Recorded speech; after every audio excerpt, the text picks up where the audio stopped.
سلام، وقتتون بخیر باشه. خیلی خوش اومدین به کلینیک هلیا و مرسی که ما رو انتخاب کردین.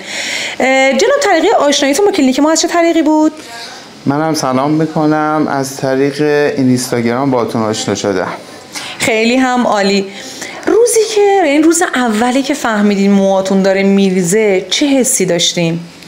خب قاعدتا آدم حس خوبی نداره، به خاطر اینکه میبینه داره زیباییشو از دست میده و حالا تا با این قضیه کنار بیام و بخوام بیام دنبال اینی که مو رو دوباره مثلا بکارم و اون زیبایی رو به دست بیارم یه مدتی طول کشید. الان از صبح که تشریف آوردین برای کاشتون چه حس و حالی داشتین؟ اصلا احساس درد داشتین؟ نداشتین؟